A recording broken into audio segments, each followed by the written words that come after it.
Jimmy Butler trade na pag-usapan at target umano ng Golden State Warriors na nais kunin para idagdag sa kanilang mga nakikita na kulang sa koponan.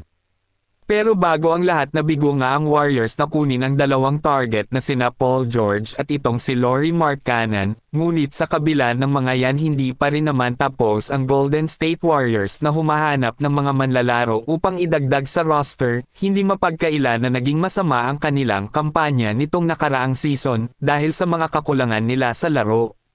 Ngunit sa ngayon walang alinlangan na pagtanto ng Warriors na kailangan nilang magpalit ng ilang tauhan ngayong summer para mapakinabangan pa rin ang 10-time All-Star na si Stephen Curry. Ang 36 na taong gulang na All-NBA point guard na naging bayani para sa Team USA sa Paris Olympic ay nananatiling isa sa mga pinakanakamamatay na shooter sa laro. Ang 6'2" na si Steph Curry ay nag-average ng 26.4 points, 5.1 assists, at 4.5 rebounds. Ang matagal ng kasama ni Curry sa backcourt na si Klay Thompson ay umalis na nga sa koponan na napunta sa Dallas Mavericks, at pinalitan siya ng Golden State na nina Buddy Hield, DeAnthony Melton, at Kyle Anderson. Sa ngayon umaalingaw-ngaw ang trade ni Jimmy Butler na interesado umano ang Golden State Warriors sa isang bagong pag-uusap sa The TK Show na hino-host ni Tim Kawakami ng The Athletic na iminungkahi ng kanyang kasamahan na si Sam Amick na ang Miami Heat All-Star na si Jimmy Butler na mayroong $52.4 million player option para sa 2025 hanggang 2026 season at sa gayon ay maaaring maging free agent na malamang na nakita bilang potensyal na trade target ng Golden State ngayong summer, para idagdag sa pagbuo ng bagong roster sa paligid ni Stephen Curry at Draymond Green, magiging swak pa rin naman na ipares si Jimmy Butler sa kanila, tiyak na magiging malakas nito ang Warriors kapag nagkataon. 6 na beses na All-Star na itong si Jimmy Butler, at isang masigasig na manlalaro na kung minsan ay nakikipagtalo sa mga coach at mga kasamahan sa koponan, ang 6'7" swingman ay isa pa ring elite na two-way superstar. Kasama ang kapwa All-Star na si Bam Adebayo, tumulong si Butler na ibalik ang Miami sa NBA Finals noong 2020 at 2023, habang itinulak din ang koponan sa Game 7 laban sa Boston Celtics noong 2022 Eastern Conference Finals. Sa kabuuan ng kanyang 60 games sa regular season, si Butler ay nag-average ng 20.8 points, 5.3 rebounds at 5.0 assists at 1.3 steals.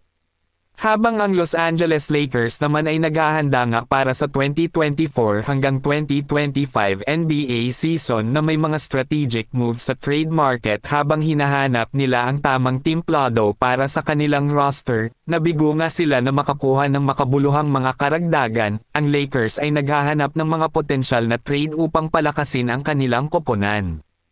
Lumilitaw na ang isang mahalagang pagkakataon na kasama ang Golden State Warriors, na nahaharap sa mga hamon sa pananalapi sa pagtukoy sa mga kinabukasan ng mga promising na manlalaro na sina Jonathan Kuminga at Moses Moody.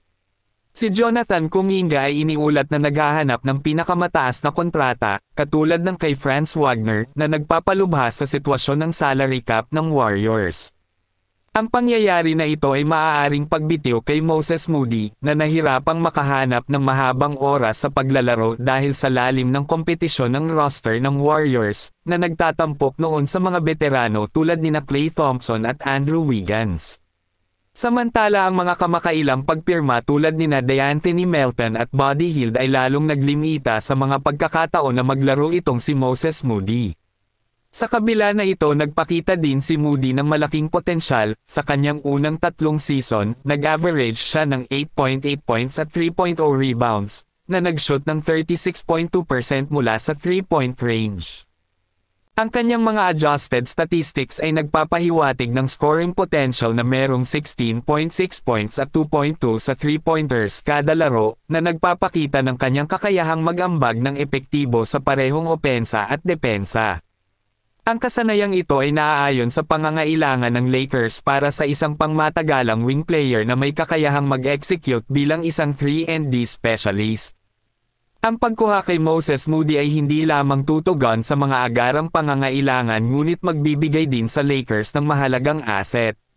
Sa pagpasok ni Moody sa restricted free agency sa 2025, ito ay magbibigay daan sa Lakers ng flexibility para sa hinaharap na negosasyon sa kontrata. Maaari nilang gamitin si Moses Moody sa nababagay na laro at para sa hinaharap na trade asset.